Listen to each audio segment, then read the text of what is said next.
Hello dear friends, कैसे हैं आप सब लोग। इंडियन सोशोलॉजिस्ट की सीरीज़ हमारी चल रही थी, उसमें आज हम पढ़ने वाले एम एन श्रीनिवास को। एम एन श्रीनिवास एक काफ़ी इम्पोर्टेंट थिंकर रहे हैं, जो ना केवल एक इंडियन सोशोलॉजी में इन्होंने अपना महत्वपूर्ण योगदान दिया है, कई थ्योरीज इन्होंने डेवलप किए, कई महत्वपूर्ण बुक्स इन्होंने लिखी है, और भारतीय जो समाजशास्त्र का डेवलपमेंट हुआ है उसमें इन्होंने अहम योगदान दिया है। क्योंकि फील्ड वर्क से जो परिचित इन्होंने कराया हमें, उससे पहले हम पुस्तकीय उदाहरणों के आधार पर ही, या यूँ कहो कि फील्ड में जाए बगैर ही हम लोग अध्ययन कर रहे थे। हमारे जो पुराने समाजशास्त्री, जैसे इनके जो सुपरवाइज़र थे जी एस घूरिये, वो भी उन्होंने भी पुस्तकीय उदाहरणों के आधार पर ही कुछ जो थ्योरीज डेवलप किए।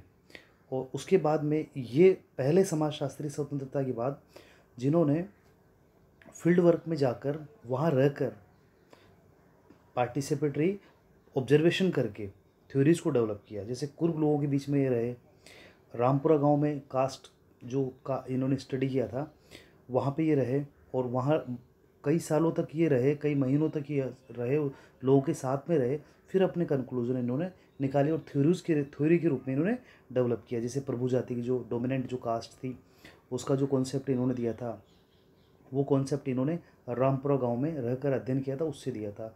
उसके अलावा जो वेस्टर्नाइजेशन और जो संस्कृताइजेशन का कॉन्सेप्ट इन्होंने दिया था, वो इन्होंने कुर्ग, जो साउथ इंडिया की कुर्ग कम्युनिटी है, उसमें उसका जो साथ में रहकर उनके साथ पार्टिसिपेटरी ऑब्जर्वेशन करके उनको वो स्टडी उन्होंने, या वो जो थ्योरी इन्होंने डेवलप की थी। ठीक है, काफ़ी इंपॉर्टेंट थिंकर है, और एग्ज़ाम के पर्सपेक्टिव से ये इम्पोर्टेंट है। हाल ही में जो असिस्टेंट प्रोफेसर का एग्ज़ाम हुआ था आरपीएससी में, उसमें इससे काफ़ी डीप क्वेश्चन पूछे गए थे। एक क्वेश्चन पूछा गया था कि इनके साथ ये किनसे इंस्पायर्ड थे, जिसमें रॉबर्ट ब्राउन जो था उसका राइट आंसर था, क्योंकि रॉबर्ट ब्राउन के उसी में सुपरविज़न में इन्होंने डिलीट किया था। ठीक है, इवांस प्रचांड, वो उनके डेथ होने के बाद में इवांस प्रचांड के साथ में, और उससे पहले इन्होंने रॉबर्ट ब्राउन के साथ किया था। रॉबर्ट ब्राउन से ही इन्होंने ये जो ऑब्जर्वेशन, पार्टिसिपेटरी ऑब्जर्वेशन जो इन्होंने किया है, फील्ड वर्क जो शुरू किया है, वो उनके कहने से, या उनके उनके जो उनसे इंस्पायर्ड होकर किया है, इन्होंने उनसे सीखा है इन्होंने। क्योंकि इनके जो पीएचडी में सुपरवाइज़र थे, वो तो बॉम्बे यूनिवर्सिटी में घूरिये थे। घूरिये कभी फील्ड वर्क को महत्वपूर्ण नहीं मानते थे। उनका जो स्टडी थी वो इंडोलॉजिकल अप्रोच पर आधारित थी।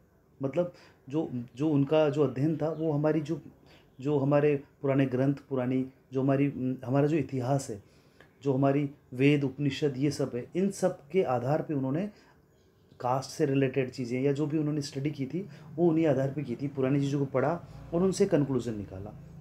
इन्होंने पहली बार ये कहा था कि जो कुछ हुआ है, जो कुछ बीत गया है, जो कुछ है, उससे इनको कोई लेना देना नहीं। ये फील्ड में जाएंगे, जो वास्तु में है उसका ये स्टडी करेंगे, और जो भाई जो चीज़, जो कास्ट सिस्टम पहले बना हुआ था, जो 2000 साल पहले था या 1000 साल पहले था, वो तो ऐसा नहीं होगा ना, वो तो आज के टाइम में बदल गया होगा।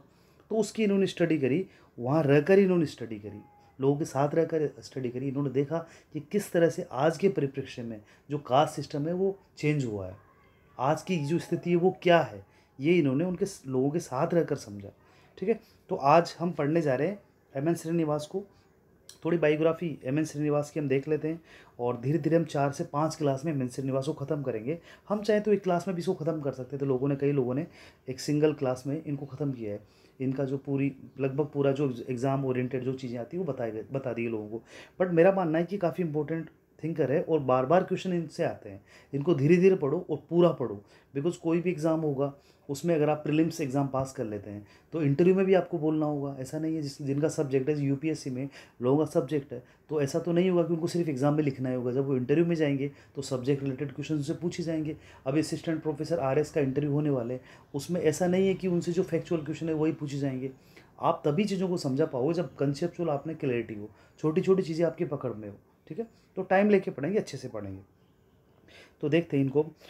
भारतीय समाजशास्त्री एम एन श्रीनिवास का समाजशास्त्री अवधारणाओं और प्रक्रियाओं के विकास में विशेष योगदान रहा है। इन्होंने 20वीं शताब्दी के उत्तरार्ध में समाजशास्त्र की नवीन कार्यसूची को तैयार करने में मदद की। ये स्वतंत्र भारत के बेहतरीन समाजशास्त्री के रूप में विख्यात है। ठीक है, स्वतंत्र भारत के बेहतरीन भारतीय समाजशास्त्री। इससे पहले तो समाजशास्त्री रहे हैं, बट स्वतंत्र भारत के बाद में अगर हम बात करते हैं तो एम एन श्रीनिवास का नाम बहुत महत्वपूर्ण है, ठीक है। इनके समकक्ष कौन कौन रहे? जीएस घूरे जो इनके सुपरवाइजर थे, एन के बोस, डीपी मुखर्जी, जो प्रथम पीढ़ी के समाजशास्त्री हैं।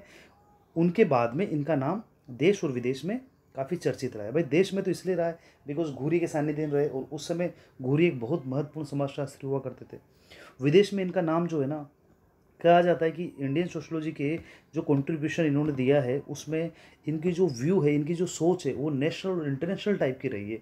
इंटरनेशनल जो इनको फ़ायदा मिला है वो ऐसे मिला है कि रॉबर्ट ब्राउन और इवांस प्रचांड, ठीक है, मतलब इनको यूरोप का भी, यूरोपियन जो जो सोशियोलॉजिस्ट थे उनसे भी सीखने को मिला।